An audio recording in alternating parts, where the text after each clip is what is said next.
Bismillahirrahmanirrahim. Assalamu alaikum. It is lecture number 20 of Basic Statistics course, and the topic of today's lecture is gamma distribution.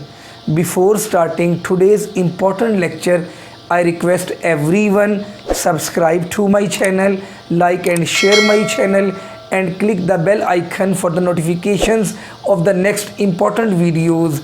Let's start.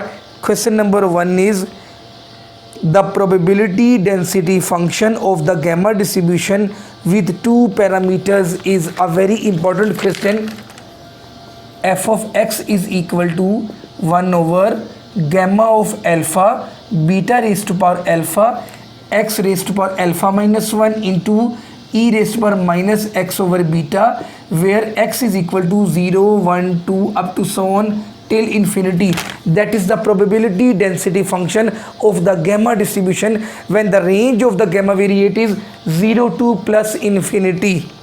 Question number 2, if we take alpha is equal to 1, very important question, in gamma distribution with two parameters alpha and beta, we get, just substitute alpha is equal to 1 in the probability density function of the gamma distribution. F of x is equal to 1 over alpha is equal to 1. It is given gamma of 1 beta raised to power alpha is equal to 1, x raised to power 1 minus 1 is 0, e raised to power minus x over beta. Do you know gamma of 1, a very important one? Gamma of 1 means 1 minus 1 factorial, it minus 1. If you have 2 gamma, it will be 2 minus 1 factorial. If you have gamma of 3, that will be 3 minus 1 factorial. So it was gamma of 1, it is 1 minus 1 factorial.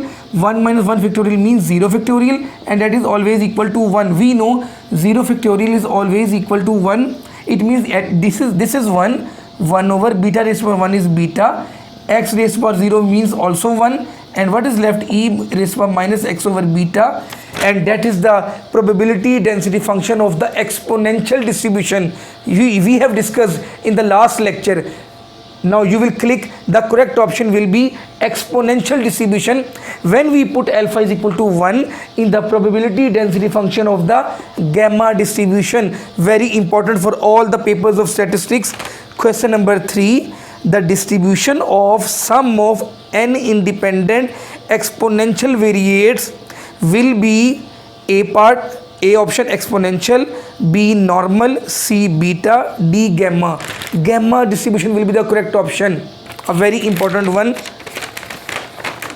Question number 4, in the usual notation, gamma of n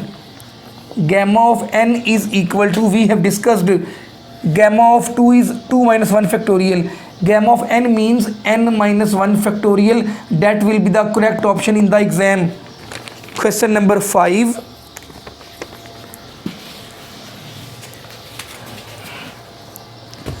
In the usual notation, gamma of 1 over 2, a very important question, is equal to A option 1, option B pi, C option 0, D option under root of pi. That will be the correct option.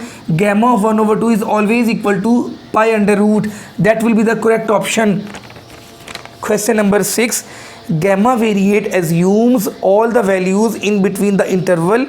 Option A minus infinity to plus infinity, B minus infinity to 0, C 0 to 1, D 0 to infinity. Dear students, in exponential distribution we have discussed the range is 0 to plus infinity, and in the gamma distribution the gamma variate can take the values between 0 to plus infinity. That will be the correct option in the exam.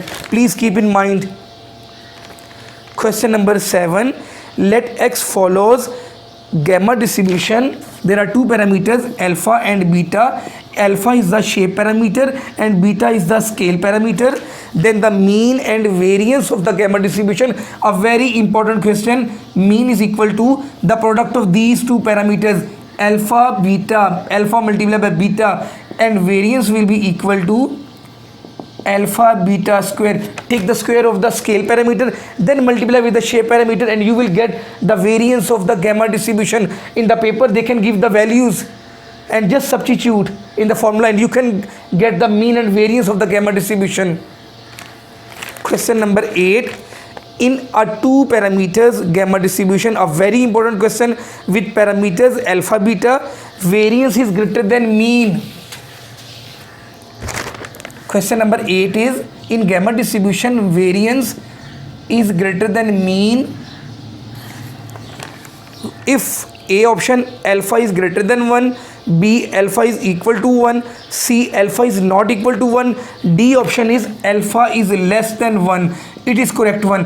When alpha is less than 1, then variance is greater than mean. A very important multiple choice question for all the written tests of statistics. Question number 9.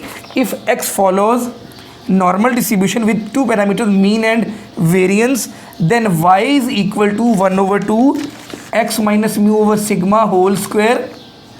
Is A option chi-square variate? They are asking about it.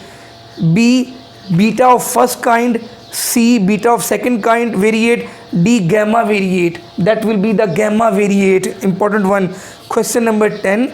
If X is a standard normal variate, then 1 over 2x square. Then 1 over 2x square is a gamma variate with parameters.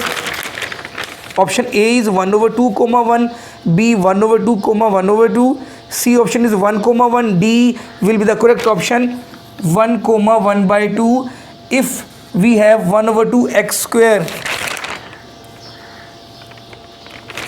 1 comma 1 by 2 will be the correct option in the exam. Question number 11.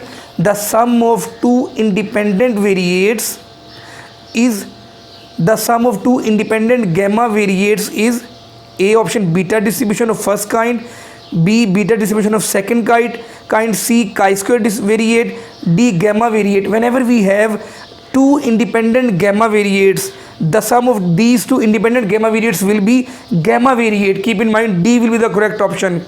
Question number 12, which is the last question of today's lecture. The ratio of two independent gamma variates. Keep in mind, in the last question we discussed sum of two gamma variates, but now we have ratio, divide actually. A option, the ratio of the two independent gamma variates is A option also a gamma variate, B beta 2 variate as well as gamma variate, C not beta 2 and gamma variate, and the D option is beta 2 variate. Whenever we have the ratio of two gamma variates, the variable will be beta 2. We have beta 2 variate. Beta 2 variate will be the correct option in the exam. You must comment on today's lecture. Assalamu alaikum.